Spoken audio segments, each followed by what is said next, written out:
মুসলমান বন্ধুগণ আমার, রব্বে কারীম আল্লাহ পাক জানায় যে तमाम পৃথিবীর মানুষ তোমরা হলে আশরাফুল মাখলুকাত, তোমাদেরকে আমি আল্লাহ সৃষ্টির শ্রেষ্ঠ জীব হিসেবে দুনিয়ার মধ্যে প্রেরণ করেছি।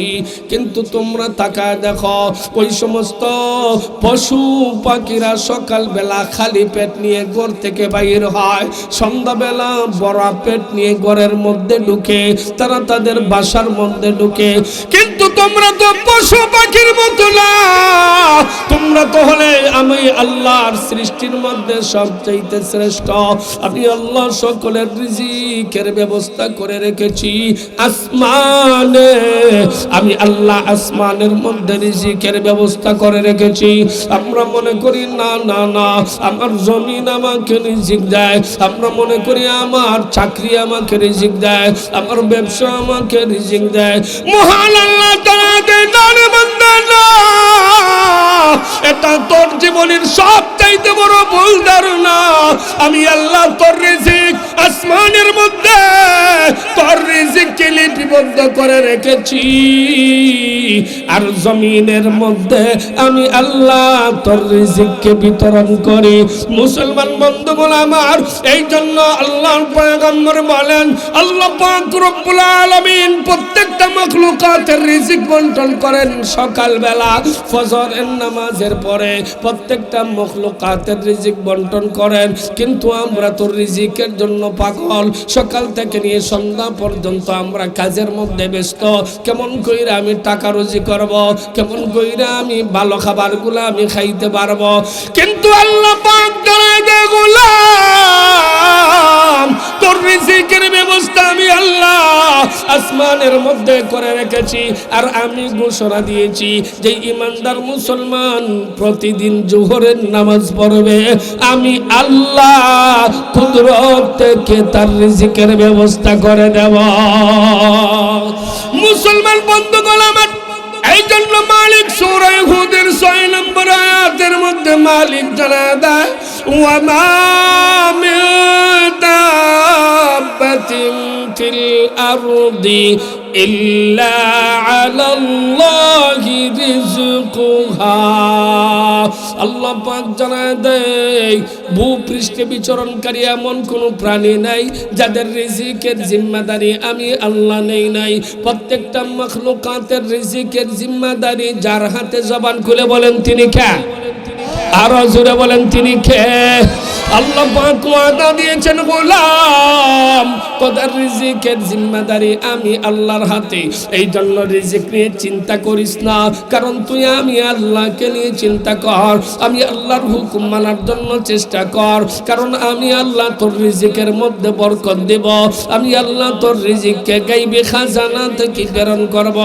আল্লামা ফখরুদ্দিন রাজি রহমতুল্লাহি আলাইহি ওই আয়াতের ব্যাখ্যায় লিখেন, আল্লামা ফখরুদ্দিন রাজি রহমতুল্লাহি আলাইহি তাফসীরে কাবীরের মধ্যে উল্লেখ করেন, ওই আয়াতের তাফসীর করতে গিয়ে মুফাসসিরিন কেরাম আলোচনা করেছেন আল্লাহর নবীর দুইজন সাহাবী, একজনের নাম হলো আবু মুসা আশআরী, আরেকজনের নাম হলো আবু মালিক আশআরী রাদিয়াল্লাহু তাআলা আনহুমা।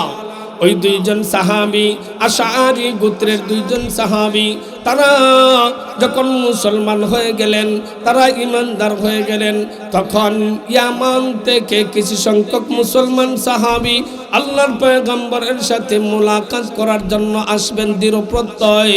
তারা দৃঢ় ওয়াদা করলেন। এক পর্যায়ে আবু মুসা আশআরী, আবু মালিক আশআরী রাদিয়াল্লাহু তাআলা আনহুমা ওই দুইজন সাহাবীর নেতৃত্বে একটা মুসলমানদের কাফালা ইয়ামান থেকে মদিনায় চলে আসলো। মদিনায় চলে আসার পরে তারা দীর্ঘ রাস্তা অতিক্রম করার কারণে তাদের সাথে যেই খাবার দাবার গুলা ছিল, তখনকার সময়ে খাবারের মধ্যে উন্নত মানের খাবার ছিল খেজুর, উন্নত মানের সবচাইতে ব্র্যান্ডের খাবার ছিল পানি। ওই খেজুর আর পানি ছাড়া কেউ সফরের হালতে চলাফেরা করতো না। ওই দুইজন সাহাবীর সাথে একটা ক্ষুদ্র মুসলমানদের জামাত মদিনার মধ্যে চলে আসলো। তাদের সাথে যেই পরিমাণ খাবার ছিল ছিল, ওই খাবারগুলোর রাস্তায় শেষ হয়ে গেল। মদিনায় আসার পরে তাদের আর খাবার নাই। এখন তারা কি করবেন? সমস্ত সাহাবায়ে কেরাম পরামর্শের মধ্যে বসলেন এবং বসিয়া একটা ক্ষুদ্র জামাত নির্ণয় করলেন, একটা ক্ষুদ্র জামাত তৈরি করলেন যে তোমরা তোমাদের আমাদের পক্ষ থেকে ওই ক্ষুদ্র জামাতটি আল্লাহর পয়গম্বরের কাছে ঘোষণা দিবে, আল্লাহর পয়গম্বরকে জানিয়ে দিবে যে আমরা ইয়ামান থেকে হিজরত করে চলে আসছি, আমাদের সাথে যা খাবার দাবার ছিল সবগুলা শেষ হয়ে গেছে। আল্লাহর পয়গম্বর যেন আমাদের জন্য খাবারের ব্যবস্থা করেন।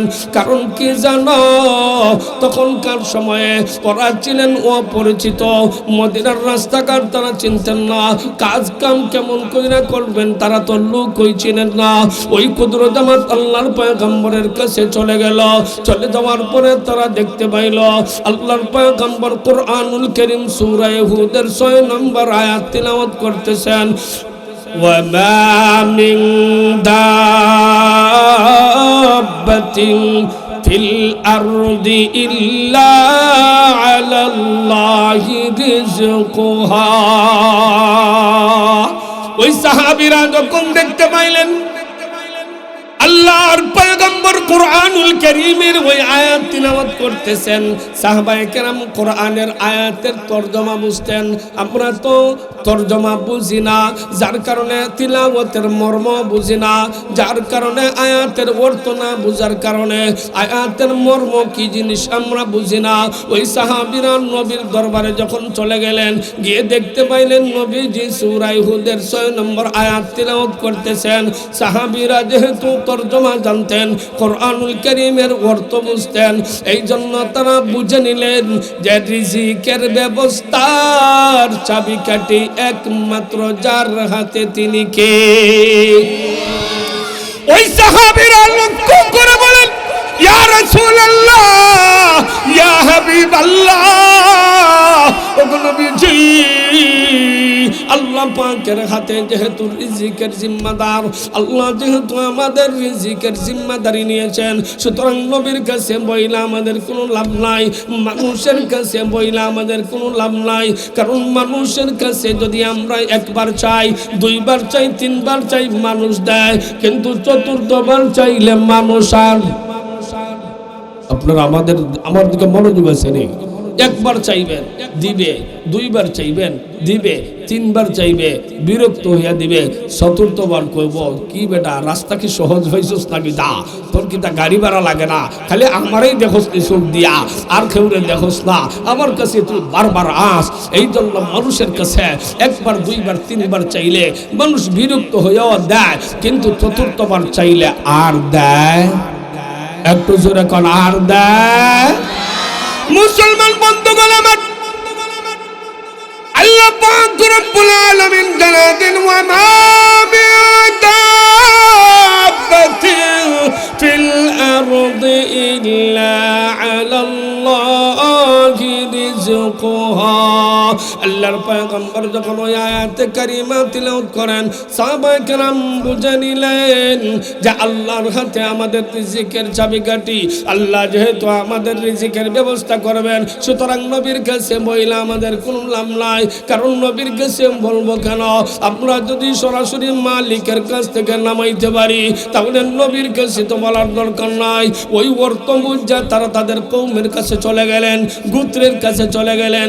গোত্রের কাছে চলে যাওয়ার পরে ওই প্রেরিত দূত মা দুইজন সাহাবী বা একটা ক্ষুদ্র জামাত, ওই তাদের জামাতের কাছে গিয়ে বলতে লাগলেন, শুভ সংবাদ তোমাদের জন্য আছে রে, আল্লাহর তরফ থেকে রিজিকের ব্যবস্থা করা হবে। সুবহানাল্লাহ। তারা যখন সংবাদ দিলেন যে অচিরেই তোমাদের জন্য রিজিকের ব্যবস্থা আমার আল্লাহ পাক করবেন, যেই ক্ষুদ্র জামাতটা তাদেরকে ফাটাইছিল, তারা মনে করছে নবীর কাছে আমাদের অসুবিধার কথাটা পেশ করা হয়েছে, আর নবীজি তাদেরকে খাবার প্রেরণ করবেন বইলা আশ্বস্ত করছেন। এই জন্য তারা দৃঢ় মনোবল নেয়া তারা বসে আছে। এমনিতেই দেখা যায় কিছু সময় পরে দুইজন লোক সাদা কাপড় পরিহিত, অত্যন্ত চকচকে চেহারা, উজ্জ্বল চেহারা, দীপ্তময় চেহারা, নুরানি চেহারা, তাদের জন্য খানচা বুঝাই করিয়া রুটি আর গোশত নিয়ে হাজির হয়ে গেছে। আর একটু জোরে কান। ওই সাহাবীরা মনে করছেন নবীজি যেহেতু প্রেরণ করছেন তাহলে তো আর অসুবিধা নাই, কারণ তারা তো জানেন না যে ওই সাহাবীরা ওই আয়াতের মর্ম বুঝা তারা তাদের কওমের কাছে চলে গেছেন। আয়াতের মর্ম বুঝা তারা মনে করছেন আল্লাহ তো রিজিকের মালিক, সুতরাং নবীর কাছে বইলা আমাদের কোনো লাভ নাই। যেহেতু আল্লাহ রিজিকের মালিক, আল্লাহ আমাদের রিজিকের ফয়সালা করবেন, নবীর কাছে আমরা বলার কোনো দরকার নাই। আর এই জন্য তারা ওই কথা ভাঙ্গেনও নাই। আর যখন খাবার হাজির হয়ে গেছে ওরা মনে করছে আহারে নবী আমাদের জন্য খাবার পাঠাইছে, কিন্তু মূলত কি নবী খাবার পাঠাইছেন? নবী কি তাদের অসুবিধার কথা জানেন? নবী তাদের অসুবিধার কথা জানেনই না, খাবার পাঠাবেন কেমনে? তারা তাদের আচ্ছা মতো খাবার খাইছে, পেট ভর্তি কইরা খাবার খাইছে। কারণ ওই খাবারটা তো যেমনে তেমনে খাবার না, ওই খাবারটা তো দুনিয়ার সাধারণ খাবার না, যত বড় বাবুর্চি দিয়ে রান্দানো হোক কিন্তু ওই খাবারের 100 ভাগের 1 ভাগের সমান হবে না। এই জন্য দুনিয়ার মানুষেরা তোমরা তোমাদের মালিক আল্লাহর কাছে চাও, কারণ আল্লাহ তো তোমাদেরকে দেওয়ার জন্য সর্বোপরি তয়া।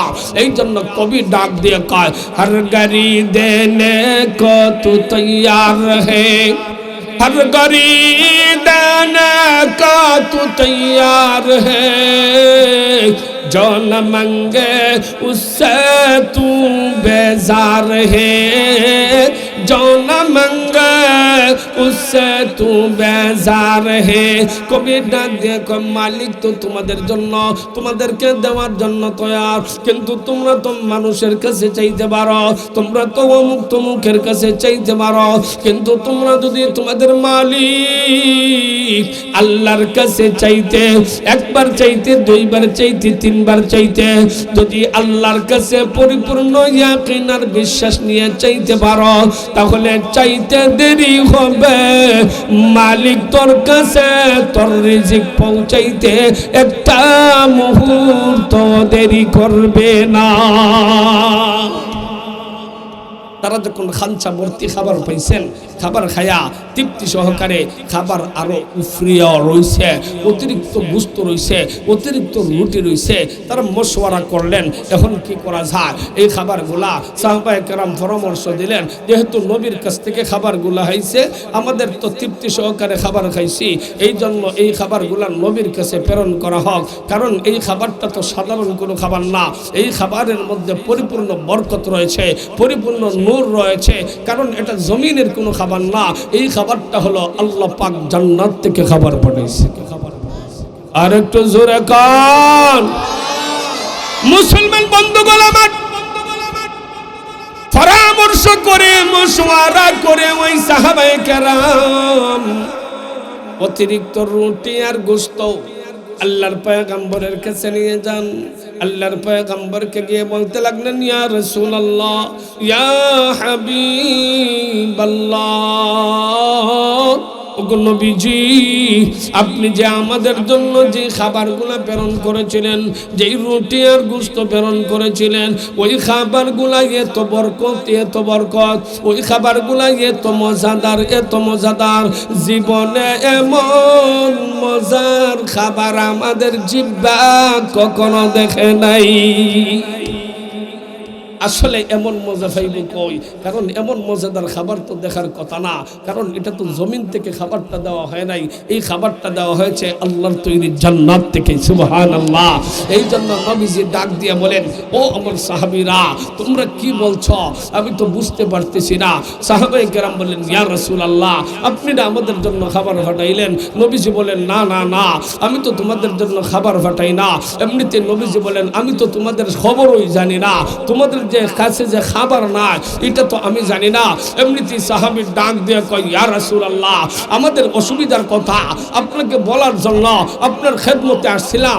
আয়াত দেখি আপনি সূরা হুদের 6 নম্বর আয়াত তিলাওয়াত করতেছেন, ওমা মিন দাব্বাতিন ফিল আরদি ইল্লা আলাল্লাহি রিজকুহা, ভূপৃষ্ঠে বিচরণকারী এমন কোন প্রাণী নাই, এমন কোন জীব নাই, এমন কোন প্রাণী নাই যার রিজিকের জিম্মাদারি আল্লাহর হাতে না। এই জন্য আমরা চিন্তা করলাম যেহেতু আমরা আশরাফুল মাখলুকাত, আমরা হলাম সৃষ্টির শ্রেষ্ঠ জাতি। সুতরাং আমাদের রিজিকের ব্যবস্থা তো স্পেশাল ভাবে আল্লাহর কাছে করা আছে। সুতরাং দুনিয়ার মানুষের কাছে চাওয়ার দরকার নাই, আল্লাহর পয়গম্বরের কাছেও চাওয়ার দরকার নাই। আল্লাহর উপর দৃঢ় প্রত্যয় আর বিশ্বাস করে, আল্লাহর উপর তাওয়াক্কুল রেখে আমরা আমাদের কওমের কাছে গিয়েছিলাম। এরপর খাবারগুলো আমাদের কাছে হাজির করা হয়েছে। ওগো রাসূল, ওগো নবীজি, কিন্তু আমরা জানি না ওই খাবারগুলো কে প্রেরণ করেছে। আল্লাহর পয়গম্বর ডাক দিয়ে বলেন, আমার সাহাবীরা, নিঃসন্দেহে তোমরা জেনে নাও এই তাওয়াক্কুল আর ভরসা করার কারণে আল্লাহর তৈরি জান্নাত থেকে তোমাদের জন্য খাবার প্রেরণ করা হয়েছে। জোরে বলেন সুবহানাল্লাহ।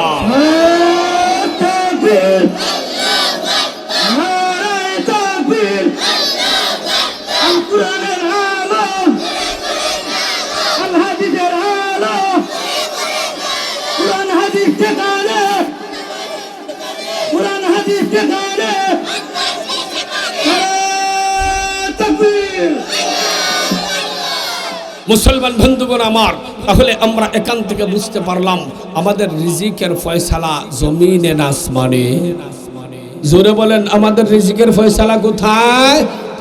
হাত উঁচু করে শাহাদত আঙ্গুলি প্রদর্শন করে বলেন, আমাদের রিজিকের ফয়সালা কোথায়? আসমানে। কিন্তু আমরা রিজিক তালাশ করি জমিনে, এখানেই বেজাল। আল্লাহ পাক আসমানে রিজিকের ফয়সালা করে রেখেছেন।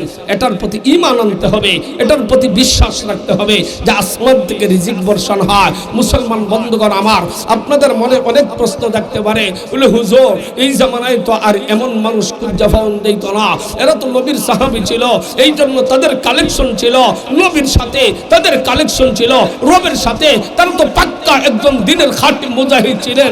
আমরা তো লড়ে বড়ে ঈমান, আমরা কেমন কইরা এটা লামানো? সাহাবায়ে কেরামের যেমন ঈমান ছিল আমাদেরও তেমন ঈমান বানানোর দরকার আছে না নাই? আরো জোরে কোন আছে না নাই? আমরা যদি লক্ষ্য করে দেখি, আল্লাহ পাক রব্বুল আলামিন এই জমিনের মধ্যে জান্নাত থেকে খাবারগুলো প্রেরণ করেছেন।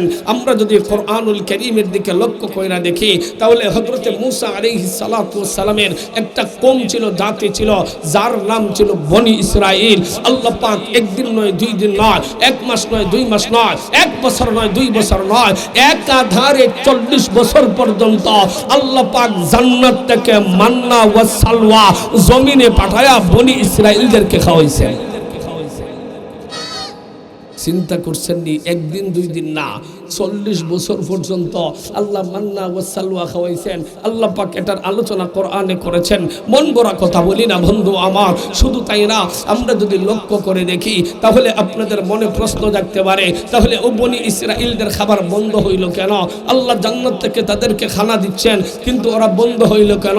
ওদের না শুকরিয়ার কারণে আল্লাহ পাক তাদের জন্য খাবার বন্ধ কইরা দিয়েছেন। বন্ধুগণ আমার, আমরা যদি লক্ষ্য করে দেখি, এখান থেকে আমাদের জন্য শিক্ষা হলো, আল্লাহ পাক আমাদের জন্য রিজিক হিসাবে যা বরাদ্দ করে রেখেছেন, আমরা সর্বোপরি ওই রিজিকগুলা ভক্ষণ করার পরে, খাবারের পরে আমরা শুকরিয়া আদায় করতে হবে একমাত্র কার? কলে জবান খুলে বলেন না, খার।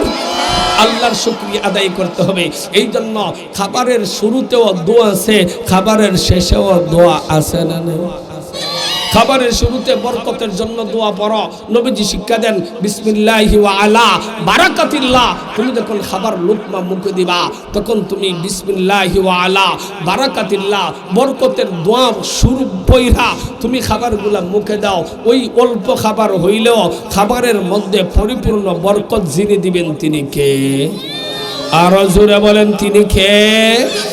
খাবারগুলো তুমি খাইলা, খাওয়ার পরে এই বরকতি খাবার যদি হয়, বেশি খাওয়ার লাগে না, অল্প খাবারের দ্বারাই তোমার তৃপ্তি মিটে যাবে। আসল পেট ভরা উদ্দেশ্য না, খাবারের তৃপ্তি মিটা হলো উদ্দেশ্য। আপনি খাবার যখন সমাপ্ত করবেন, তখন আপনি আল্লাহর দরবারে শুকরিয়া আদায় করবেন, আলহামদুলিল্লাহ। খাবারের শেষের দোয়া হলো আলহামদুলিল্লাহিল্লাযী আত'আমানা ওয়া সাকানা وجعلنا من المسلمين মুসলমান বন্ধুগণ আমার, আপনি যদি এত লম্বা দোয়া নাও পড়তে পারেন, আপনার জন্য সহজ আমল হলো আপনি যখন খানা শুরু করবেন তখন বিসমিল্লাহ বলিয়া খাবার শুরু করবেন। আপনি যখন খানা শেষ করবেন তখন শুধুমাত্র আলহামদুলিল্লাহ পড়বেন।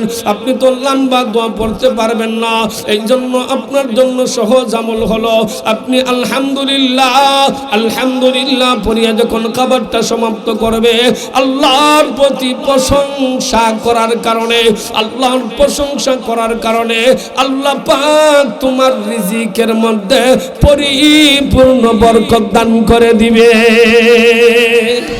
যে জীবনে বিসমিল্লাহ বলিয়া খাবার শুরু করছে, আলহামদুলিল্লাহ বলিয়া খাবার শেষ করছে, আল্লাহর পয়গম্বর বলেন জীবনে তার কোনোদিন রিজিকের অভাবে সে মারা যাবে। আরো জোরে কোন মারা যাবে। মুসলমান বন্ধুগণ আমার, এই জন্য মালিক জানা দেন লাইন শাকারতুম লাযীদান্নাকুম ওয়ালাইন কাফারতুম ইন্না আযাবি লাশাদীদ। ও মুসলমান বন্ধুগণ আমার, আমরা যখন আল্লাহ পাকের শুকরিয়া আদায় করব, আল্লাহ পাক আমাকে সুস্থ রেখেছেন আলহামদুলিল্লাহ, আল্লাহ পাক আমাকে ভালো রেখেছেন আলহামদুলিল্লাহ, তিন ওয়াক্ত খাবার আমি খাইতে পারি আলহামদুলিল্লাহ। আপনি যে একটু যদি লক্ষ্য করে দেখেন, আপনি যখন তাকাবেন আপনার চাইতে বড় মানুষের দিকে তাকাবেন না, আপনি আপনার নিচের লেভেলের মানুষের দিকে তাকাবেন। কারণ আপনার মতো হাজার মানুষ আছে হেঁটে হেঁটে মসজিদে আসতে পারে না, তার পায়ের মধ্যে ব্যথা, কোমরের মধ্যে ব্যথা, পা নিয়ে হাঁটতে পারে না, পায়ের মধ্যে প্যারালাইসিস হয়ে গেছে, কিন্তু আল্লাহ পাক আপনাকে সুস্থ রাখছেন। ওই পৃথিবীর বুকে এর চাইতে বড় নিয়ামত আর কি হতে পারে? যেই নিয়ামত হলো সুস্থতার মতো নিয়ামত আল্লাহ পাক আপনাকে আমাকে দান করেছে, এর চাইতে বড় আর নিয়ামত কোনো কিছু হতে পারে না।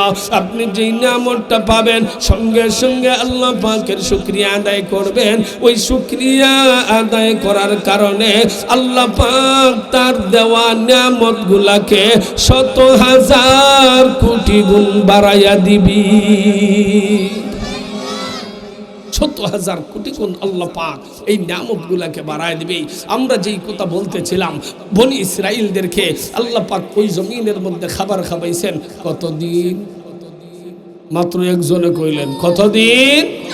৪০ বছর আল্লাহ পাক খাওয়াইলেন। শুধুমাত্র বনি ইসরাইলকে খাওয়াইছেন তা না, আমরা যদি ইতিহাস ঘাটাঘাটি করে দেখি, কোরআন যদি আমরা গবেষণা করে দেখি, তাহলে দেখতে পাই হযরত ঈসা আলাইহিস সালাতু ওয়াস সালামের কওমকে আল্লাহ পাক খাঞ্চা ভর্তি বুঝাই করিয়া বুনা মাছ এবং রুটি আল্লাহ পাক জান্নাত থেকে জমিনে পাঠায়া খাওয়াইছেন।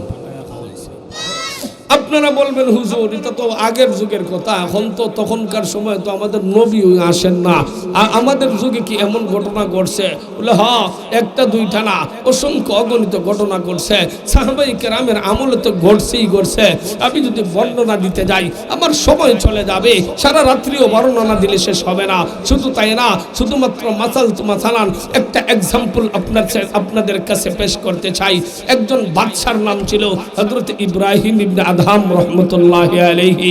হযরত ইব্রাহিম ইবনে আদহাম রহমতুল্লাহি আলাইহি বেশি আগের মানুষ ছিলেন না, ওই জমিনে তাইখা উনি আল্লাহর জন্য সবগুলা কুরবান কইরা দিছে। আল্লাহ সাথে সাথে জান্নাত থেকে ওনার জন্য টাটকা বিরিয়ানি খাবার প্রেরণ করেছে। মুসলমান বন্ধুগণ আমার, ইব্রাহিম ইবনে আদহাম রহমতুল্লাহি আলাইহি আল্লাহর জন্য সবগুলা কুরবান কইরা দিছে। বাদশাহীটাও কুরবান করছে, সম্মান সবগুলা কুরবান করছে। কেমন কইরা? ইব্রাহিম ইবনে আদহাম রাহমাতুল্লাহি আলাইহি একদিন রাজকীয় বালাখানার মধ্যে, রাজকীয় বিছানার মধ্যে ঘুমন্ত গভীর রজনীতে হঠাৎ করে দেখা যায় তার ছাদের উপর কে যেন হাঁটে। ইব্রাহিম ইবনে আদহাম ডাক দিয়ে কয়, কে রে? এত রাত্রের গভীর রাত্রে আমার ছাদের উপর কে হাঁটে? এমনিতে ডাক দিয়ে কয়, ও ইব্রাহিম ইবনে আদহাম, আমার একটা উট হারাইছে, ওই উটটা তালাশ করার জন্য আমি আপনার ছাদের উপর তালাশ করতেছি। আপনারাই তো বলেন আপনাদের গরু বাছুর যদি হারায় তাহলে কি আপনি সলিমউদ্দিনের ছাদের উপর গিয়ে তালাশ করবেন? উট হারাইছে, গরু হারাইছে, তালাশ করবেন না ঘাটে, মাঠে, বাজারে, অথবা আপনি বন জঙ্গলায় যেই জায়গার মধ্যে উটগুলার গরুগুলার খাবার দাবার আছে। এমনিতে ইব্রাহিম ইবনে আদহাম ডাক দিয়ে কয়, আরে বোকা, তোর চাইতে তো বড় বোকা এই পৃথিবীতে আর কেউ হতে পারে না। তোর উট হারাইছে তো তালাশ করবে মাঠে ঘাটে জঙ্গলায়, তুই আইসা আমার ছাদের উপর এত সিকিউরিটি এত পাহারাদার থাকার পরেও আমার ছাদের উপর আইসা তোর উট তালাশ করতেছ, তোর চাইতে বড় বোকা তো পৃথিবীতে আর কেউ হতে পারে না। এমনিতেই ওই হারানেওয়ালা, ওই উট তালাশ করনেওয়ালা ব্যক্তি ডাক দিয়ে কয়, ও ইব্রাহিম ইবনে আদহাম, আমি যদি বোকা হই তাহলে আমার চাইতে ডবল বোকা হইলেন আপনি। এমনিতে ইব্রাহিম ইবনে আদহাম ডাক দিয়ে কয়, আরে আমি তোর চাইতে বড় বোকা কেমনে হব? বলে আপনি আমার চাইতে বড় বোকা এমনে হবেন, আপনি যদি আল্লাহকে তালাশ করতে চান, আরাম আয়েশের বিছানায় ঘুমায়া ঘুমায়া, মন্ত্রী মিনিস্টারের সালাম সেরুত লইয়া, রাজকীয় খাবার খায়া, রাজকীয় সিংহাসন চালায়া আল্লাহকে তালাশ করা সবচাইতে বড় বোকামি। সুবহানাল্লাহ বলবেন না? মুসলমান বন্ধুগণ আমার, ইব্রাহিম ইবনে আদহাম তার অন্তরের মধ্যে এমন একটা ভীষণ জ্বালা শুরু হয়ে গেল। ইব্রাহিম ইবনে আদহাম ডাক দিয়ে কয়, আমাকে কি বুঝাইতে চায়? আমাকে কি বুঝাইতে চায়? আমি আরামের বিছানার মধ্যে শুইয়া আমার মালিক আল্লাহকে তালাশ করাম আমার বোকামি। তাহলে তো আমার মালিক আমার উপর সন্তুষ্ট না। আমার মালিককে যদি আমি সন্তুষ্ট করতে চাই তাহলে আমি বাদশাহীকে ছেড়ে দিতে হবে। এই জন্য কবি ডাক দিয়ে কয়, শুনলে আয়া দোস্ত জব আয়াম বেহলিয়াতি হ্যায়, শুনলে আয়া দোস্ত জব আয়াম बहलियती है, गहत मिलने की वो खुद आप ही बतलाती है, गहत मिलने की वो खुद आप ही बतलाती है। कभी डाक दे कोई मौला যখন তার গোলামকে একদম তার কাছে নিতে চায়, তখন মৌলা তার গোলামকে মৌলাকে পাওয়ার সন্ধান মৌলা নিজেই তার গোলামকে দিয়ে দেয়। সুবহানাল্লাহ। আল্লাহ পাক ইব্রাহিম ইবনে আদহামকে তার কাছে নিতে চায়, তার মকবুল গোলাম বানাতে চায়। এই জন্য ইব্রাহিম ইবনে আদহাম সকালবেলা যখন হলো ফকিরের পোশাক পরিধান করিয়া বাদশাহী সবগুলা সারিয়া তিনি নিশাপুরের জঙ্গলার দিকে রওনা দিয়ে দিলেন। এমনি অপর দিকে মন্ত্রী মিনিস্টাররা তাকা কয়, আরে আমাদের বাদশাহ ইব্রাহিম ইবনে আদহাম সব চাইতে বড় বোকা, আমাদের বাদশাহ ইব্রাহিম ইবনে আদহাম মেন্টাল হয়ে গেছে, পাগল হয়ে গেছে। এই পৃথিবীতে এমন কোন মানুষ তো খুঁজা পাওয়া যায় না যে মানুষটা বাদশাহ হতে চায় না। আপনাদের এলাকার সবাইকে যদি বলা হয় যে এক এক করে আপনারা দেশ চালাবেন, প্রত্যেকেই হাত উঠাবে, ফারি আর না ফারি বাদশাহ হইতে তো অসুবিধা। জোরে কর। মুসলমান বন্ধুগণ আমার, ইব্রাহিম ইবনে আদহাম রহমতুল্লাহি আলাইহি রওনা হয়ে গেলেন নিশাপুরের জঙ্গলে। রওনা হওয়ার পর না জানি সেই সময় কি যে একটা মিটি মিটি অবস্থা শুরু হয়েছিল। আল্লাহর তৈরি ফেরেশতারা মিটি মিটি কইরা হাসে, জমিনের সমস্ত পশু পাখিরা পর্যন্ত সেই দিন আনন্দ উল্লাস করতে থাকে আর কয়, দেখ দেখ দেখ আল্লাহর একজন পাগল আল্লাহকে পাওয়ার জন্য তার বাদশাহী সারিয়া আরামায়ে সারিয়া ওই নিশাপুরের জঙ্গলের দিকে রওনা হয়ে গেছে। আমার আল্লাহ জাদা ফেরেশতা তাকা দেখ, আমার বান্দা আমাকে খুশি করার জন্য, আমাকে পাওয়ার জন্য, আমার ইশক ভালোবাসায় মতওয়ারা হইয়া আমাকে পাওয়ার জন্য আমার বান্দা বাদশাহী সারিয়া আরামায়েশের বিছানা সারিয়া আমি আল্লাহকে পাওয়ার জন্য নিশাপুরের জঙ্গলায় চলে এসেছে। ও ফেরেশতারা তাকা দেখ আমার বান্দা আমাকে পাওয়ার জন্য বাদশাহী ছেড়ে দিল, আর আরামেশের বিছানা ছেড়ে দিল। শুধু তাই না, রাজকীয় খাবারও ছেড়ে দিল। খাবারের কোনো ফিকির নাই, চিন্তা নাই। সে কোথায় খাবে, কোথায় থাকবে, এই ফিকিরও নাই। এক্সট্রা কোনো চিন্তাও নাই। শুধুমাত্র তার চিন্তা হইল কাকে তালাশ করা। আরো জোরে বলেন কাকে। এই জন্য কবি ডাক দিয়ে কয়, আশিক মওলা হো মেরা আশিক নিরালা, आशिक मौला हो मेरा इश्क निराला, जुमला जहां जिसकी तजल्ली से उजाला, जुमला जहां जिसकी तजल्ली से उजाला, इश्क महबूब खुदा आई दिल जी से हासिल नहीं, इश्क महबूब खुदा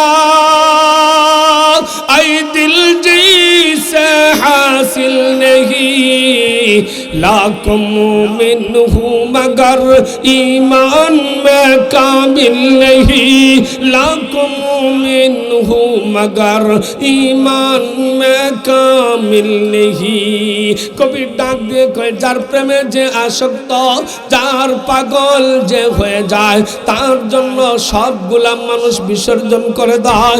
ইব্রাহিম ইবনে আদহাম মালিকের আশক ও প্রেমের মধ্যে পড়ে গেছে। মালিককে পাওয়ার জন্য যেই মুহূর্তে ইব্রাহিম ইবনে আদহাম নিশাপুরের জঙ্গলের মধ্যে ঢুকছে, কত বড় মজার কথা, কত বড় আনন্দের কথা। আমার আল্লাহ জান্নাতি ফেরেশতাদেরকে ডাক দিয়ে কয়, ও ফেরেশতারা, দেরি করিস না, দেরি করিস না, আমার মেহমান জঙ্গলের মধ্যে ঢুকে গেছে, তার খাবার দাবারের কোনো ব্যবস্থা নাই। জান্নাত থেকে উন্নত মানের বিরিয়ানি দিয়ে আমার ইব্রাহিম ইবনে আদহামকে নাস্তা করা।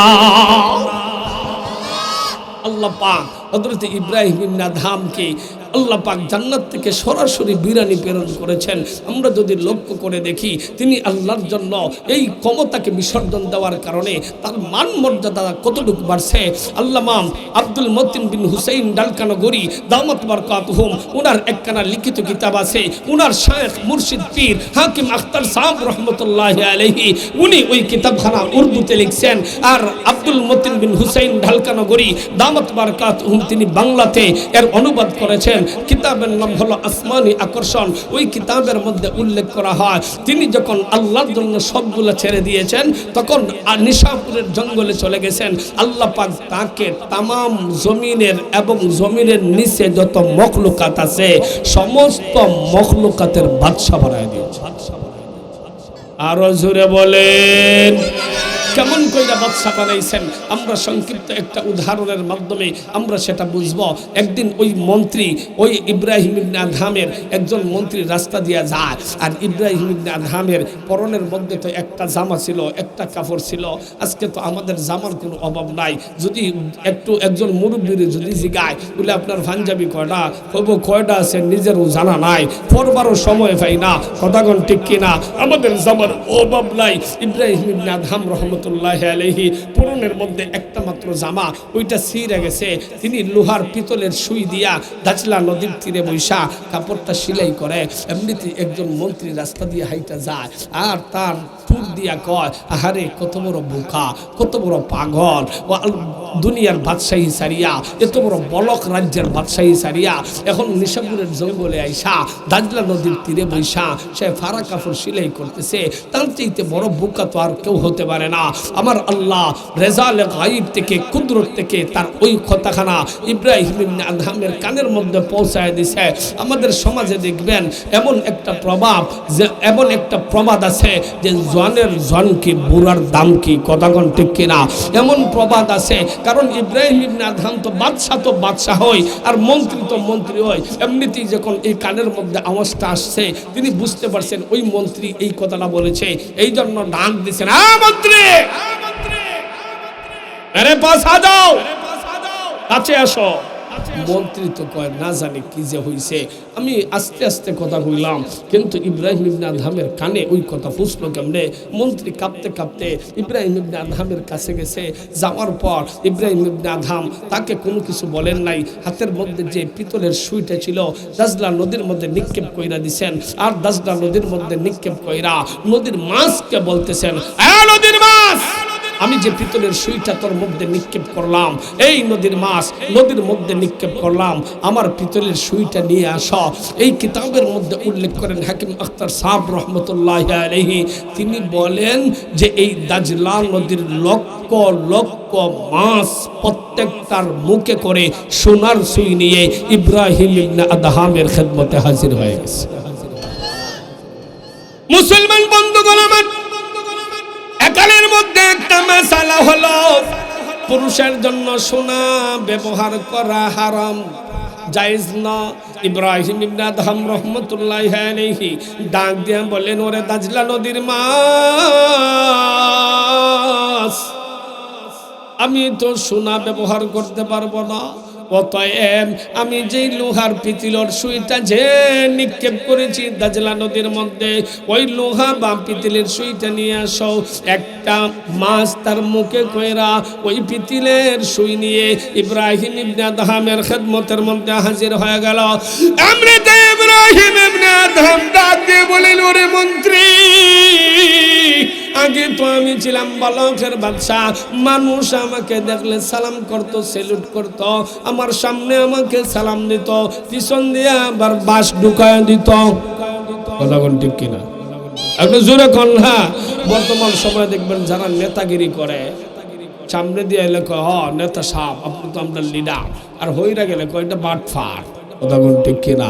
এই জন্য ইব্রাহিম ইবনে আদহাম ডাক দিয়া কয়, মন্ত্রী, এতদিন পর্যন্ত আমি ছিলাম জমিনের মানুষের বাদশাহ, কিন্তু যেই দিন থেকে আল্লাহর জন্য ওই বলকের বাদশাহী ছেড়ে দিয়েছি, যেই দিন থেকে আল্লাহর প্রেমে পাগল হইয়া নিশাপুরের জঙ্গলে ঢুকেছি, সেই দিন থেকে আল্লাহ পাক আসমানের নিচে জমিনের উপরে এমনকি সমুদ্রের মাছ থেকে নিয়ে গর্তের পিপীলিকা পর্যন্ত সমস্ত মখলুকাতের বাদশাহ আল্লাহ পাক আমাকে বানায় দিয়েছে। তাহলে আপনি আল্লাহর জন্য যা কুরবান করবেন, আল্লাহ আপনাকে তা দেওয়ার ক্ষমতা আছে না নাই? আল্লাহর জন্য আপনি যা কুরবান করবেন, আল্লাহ আপনাকে তা দেওয়ার ক্ষমতা আছে না নাই? মুসলমান বন্ধুগণ আমার, আলোচনা দীর্ঘ করার অবকাশ নাই। এই জন্য রিজিকের মালিক কে? আরো জোরে বলেন কে? মুসলমান বন্ধুগণ আমার, এই জন্য আল্লাহ পাক রব্বুল আলামিন কোরআনুল কারীম সূরা জুমার 10 নম্বর আয়াতের মধ্যে ডাক দিয়ে বলেন, ফাইদা কুদিয়াতিস সালাতু ফান্তাশিরু ফিল আরদি ওয়াবতাগু মিন ফাদলিল্লাহ ওয়াযকুরুল্লাহা কাসীরা الله كثيرا لعلكم তুফলিহুন। মুসলমান বন্ধুগণ আমার, আল্লাহ পাক জানায় দেন तमाम পৃথিবীর মানুষেরা, ফাইদা কুদিয়াতিস সালাতু ফান্তাশিরু, যখন তোমাদের নামাজ শেষ হয়ে যায়, তাহলে বোঝা গেল ইমানদার মুসলমান, তুমি যদি রিজিক ভক্ষণ করতে চাও, তুমি যদি আল্লাহর তরফ থেকে রিজিক পেতে চাও, তাহলে তোমাকে অবশ্যই নামাজ পড়তে হবে। আল্লাহ পাক বলেন, ফাইদা কুদিয়াতিস সালাতু ফান্তাশিরু ফিল আরদি, ও জমিনে অবস্থানকারী সমস্ত মানুষেরা, যখন তোমাদের নামাজ সমাপ্ত হয়ে যায়, তখন তোমরা রিজিক অন্বেষণ করো, তখন তোমরা রিজিক তালাশ করো, তোমরা তোমাদের চাকরির মধ্যে চলে যাও, তোমরা তোমাদের ব্যবসার মধ্যে চলে যাও, তোমরা তোমাদের ক্ষেত খামারের মধ্যে চলে যাও, নামাজ পড়িয়া যাও না নামাজ না পড়িয়া যাও। কথা বুঝেন না? নামাজ পড়িয়া যাও না না পড়িয়া? আল্লাহ বলেছেন নামাজ আদায় করিয়া যাও। আদায় করিয়া গেলে আমরা লাভ কি হবে? আল্লাহ পাক বলেন গোলাম তুমি যখন নামাজ আদায় করিয়া নামাজ সমাপ্ত করিয়া তুমি যখন জমিনের মধ্যে অবতরণ করবে, রিজিক অন্বেষণ করবে, ফান্তাশিরু ফিল আরদি ওয়াবতাগু মিন ফাদলিল্লাহ, এবং আমি আল্লাহর অনুগ্রহ যখন তোমরা তালাশ করবে, ওয়াবতাগু মিন ফাদলিল্লাহ ওয়াযকুরুল্লাহা কাসীরা, আর তোমরা আমি আল্লাহকে সব সময় স্মরণ করবে। স্মরণ করার মানে হলো বলে আমি রিজিকের অন্বেষণ করতে গিয়ে, রিজিক তালাশ করতে গিয়ে আমি আমার জমিনের মধ্যে চারা রোপণ করতেছি, আমি আমার জমিনের মধ্যে ঘাস রোপণ করতেছি, কিন্তু ওই ঘাস তো ঘাস থাকবে, ওই ঘাসের মধ্যে যিনি ধান ধরিয়ে দিবেন তিনি কে? আরো জোরে বলেন না তিনি কে? আমরা তো জমিনের মধ্যে ঘাসই রোপণ করি, আর ওই ঘাসকে মোটা বানায়া উঁচা করেন, আবার ওইটা থেকে পাতলা তুর বাহির হয়, আর ওই তুর থেকে দেখা যায় হাজার হাজার দান বাহির হয়। ওই ঘাসের মধ্যে দান যিনি ধরায় দেন তিনি কে? এই জন্য মুসলমান বন্ধুগণ আমার, আল্লাহ পাক বলেন ওয়াবতাগু মিন ফাদলিল্লাহি ওয়াযকুরুল্লাহা কাসীরা, তোমরা আল্লাহর অনুগ্রহ তালাশ করো। নামাজ যখন শেষ করবা, নামাজ শেষ কইরা তোমরা জমিনের রিজিক অন্বেষণ করবা, আর আমি আল্লাহর অনুগ্রহ তালাশ করবা, আমি আল্লাহর অনুগ্রহ চাইবা, আর আমি আল্লাহকে সর্বদা স্মরণ করবা যে আমার রিজিকের মালিক আল্লাহ, আমার হায়াতের মালিক আল্লাহ, আমার মৌতের মালিক আল্লাহ, আমাকে চালানেওয়ালা মালিক একমাত্র কে? আল্লাহ পাক বলেন যদি তাই হয়ে থাকে তাহলে শুনে রাখো আমি আল্লাহ তোমাদেরকে পরিপূর্ণ সফলতা দান করব। আর একটু জোরে বলেন না সুবহানাল্লাহ।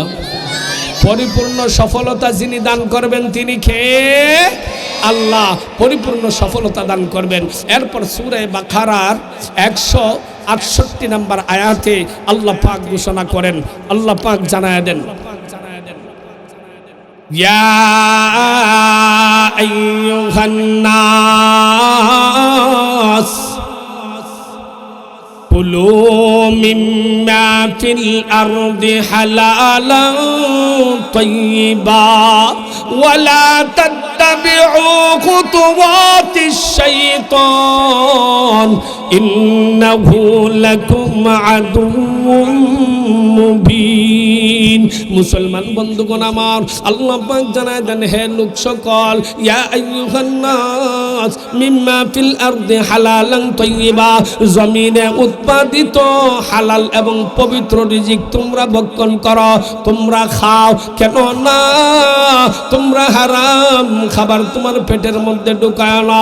হারাম খাবার যদি তোমরা তোমাদের পেটের মধ্যে ঢুকাও তখন তোমাদের নামাজ কবুল হবে না, তখন তোমাদের দোয়া কবুল হবে না, তখন তোমরা যতই নেক আমল করো না কেন ওইগুলা তোমাদের কবুল হবে না।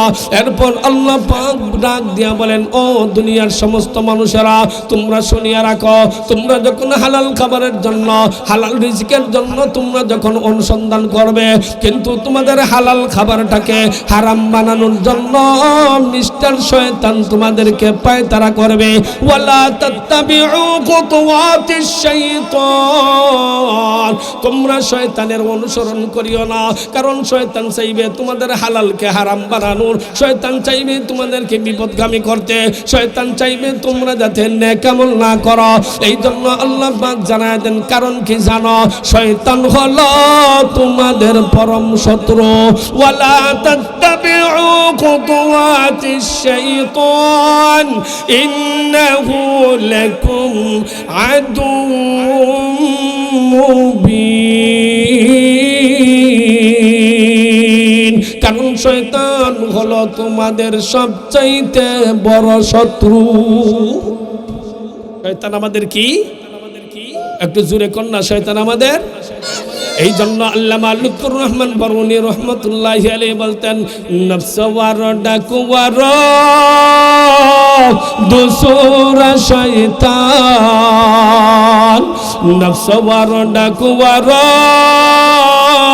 দুসুর শয়তান, রাখা বিছে বসিয়াছে লুটিতে ঈমান, রাহা পিছে বসিয়াছে লুটিতে ঈমান।